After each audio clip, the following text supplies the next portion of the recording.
The New Species, Chapter 40. Subject, Admiral Hawk. Species, Human. Description, Mammalian humanoid. No tail, 6 foot 2 inches, 1.87 meters, average height. 185 pounds, 84 kilograms, average weight. 170-year life expectancy. Ship, USSS Nidhogg. Location, Alpha Centauri. Recipient Admiral Hawk. Intelligence has been gathered. Further incursion impossible. Enemy strength exceeds predictions. By the order of the United System Senate and the Directorate, you are to proceed with Operation Ragnarok. Review and formally acknowledge the following documents and proceed with the mission. Attachment, Senate approval.sec. Attachment, Directorate approval.sec. Attachment, Fire mission.sec. Sender, United Systems Artificial Intelligence Omega. I smirked as I opened the 3 attachments and read their contents. It all checked out, so I applied my biomark to acknowledge my orders and filed the document accordingly. Some of my new crew were hoping that we wouldn't see any action, but the Nidhogg doesn't move without a purpose. I knew that I would be blowing up a star the moment we were ordered to enter Alpha Centauri. My bridge crew were all looking at me. They had heard the notification, a rarity, from my console, and they knew what it meant. All of them were assigned here because they passed several psychological and merit tests. But none of them volunteered. Pretty sure volunteering to serve aboard the Nidhogg is an immediate disqualification on one of the many screeners that you have to pass to be considered for service. Commander Smith, get us to these coordinates, I said after a moment of silence. Aye, aye, Admiral, Smith replied. I sent her the coordinates and sat back as the rest of the crew busied themselves. The rank structure aboard the Nidhogg is a bit different from other ships. It's always an admiral that is in command, the position that a captain would fill on other ships. Every other position was usually a rank or 2 above the norm as well. Even my XO is a vice admiral. It's rare to see an officer under the rank of lieutenant commander aboard. The primary reason for this is because of the aforementioned testing procedures. Most of the people under the rank of LCDR are too green or unsure of their future to pass the test. The same applies to the enlisted aboard as well. They are usually at least the rank of Petty Officer 3rd class. This is usually a pretty startling discovery to those rare few of the lower ranks who make it aboard. Having the same billet as someone who would normally be your commanding officer CO must be quite the experience. ready for warp, sir. Smith informed me. Excellent. Make it so, I ordered with a wave of my hand. The stated purpose of the Nidhogg is to discourage acts of xenocide. You would think that this would mean that it's never been used, but that's not the case. Its main weapon has only been used during testing, but our Megamax, affectionately referred to as continent killers by the engineers, have been used several times in the past. Exclusively against space stations, though. The damage that would be done to a planet would be unacceptable. The nickname suggests that the impact of a Megamax would turn a continent into a crater, but that's not the case.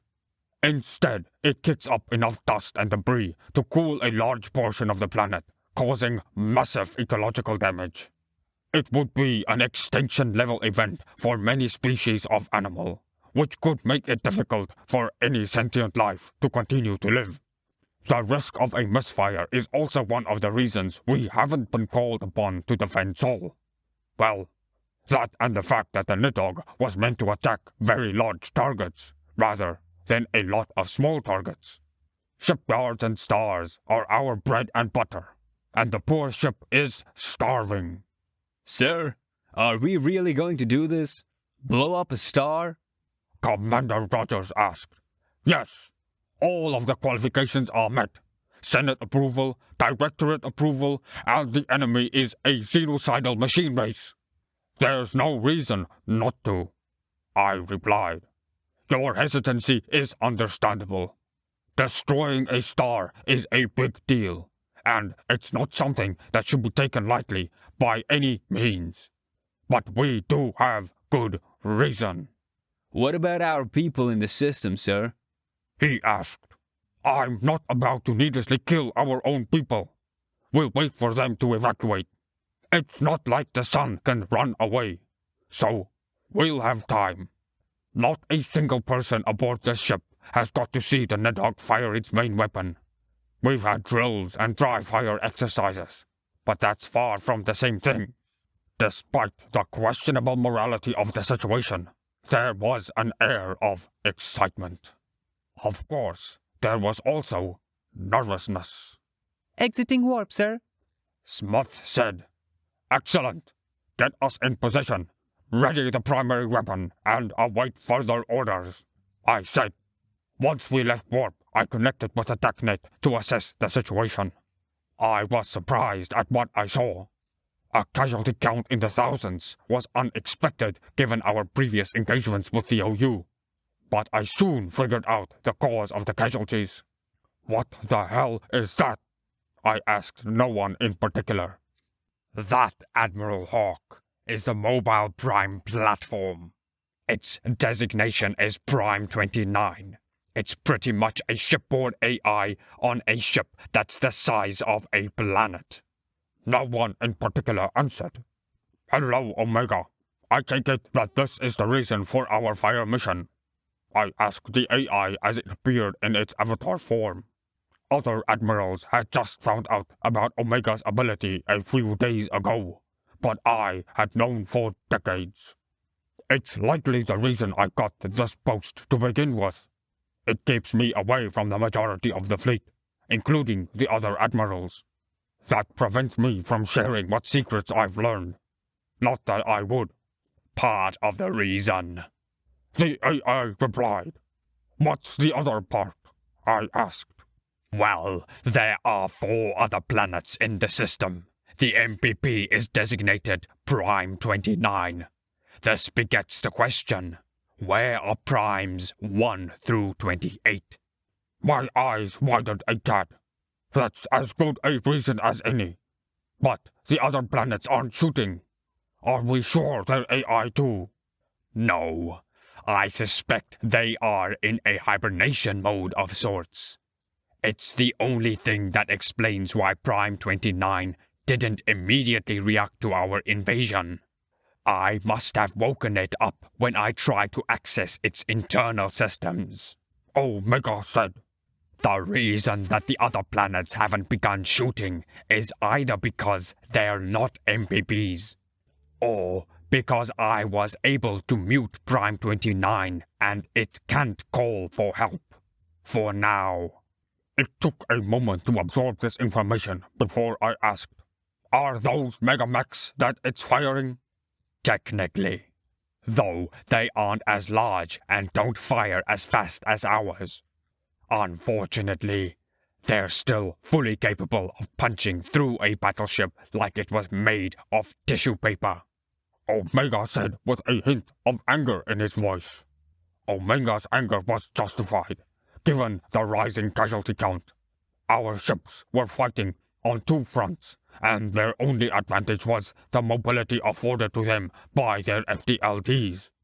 It was a fickle advantage, though, because you couldn't predict how many jumps you had left, and at some point you would have to stop and recharge. We've reached our position and the primary weapon is charging, sir. Smith informed me.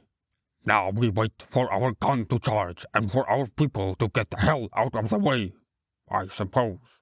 I tapped my fingers on my armrest as I began to think about a situation a bit more. Some of our ships were rescuing escape pods and dodging enemy fire simultaneously. More and more casualties filled my notifications.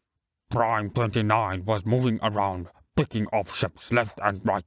Its guns would make for a very tempting target, were it not for the fact that we'd never be able to make the shot.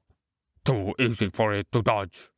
Conversely, we don't have the ability to dodge, so drawing attention to ourselves may be a bad idea.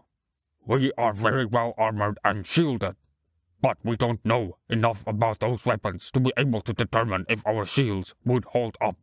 It's a risk that we can't take. I looked around and met the eyes of several of my bridge crew. Their gaze told me that they had come to the same conclusion. The loss of the USS Nidhogg would be too devastating. There's almost no chance that it wouldn't lead to a civil war. If the Dreadnought reserves were revealed, the people of every species would be in an uproar. There are many vocal opponents to the Nidhogg, and even more quiet opponents. Finding out that we had more than one Dreadnought would stir them into a frenzy. Even if their reserves were kept a secret, many would take the Nidhogg's destruction as a sign of weakness. Old enemies would resurface, and new ones would join them. The corrupt and power-hungry would begin to vie for control, and the U.S. would have to respond. It would be a bloodbath. The USS Nidhogg. The mythical Nidhogg was a dragon that gnawed at the roots of the world tree. Now it's a monster that is slowly gnawing at the roots of our society, gradually leading us to our doom. What a fitting name. Sir, we're charged and prepare to fire on your mark. Understood. I watched as our ships left the system one by one and joined us, forming up with their fleet.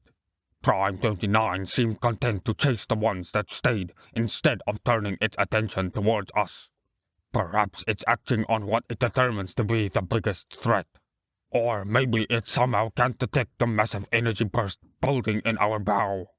It wasn't until the last of our ships left the system that it began to turn our way. I stood and said, "Fire!"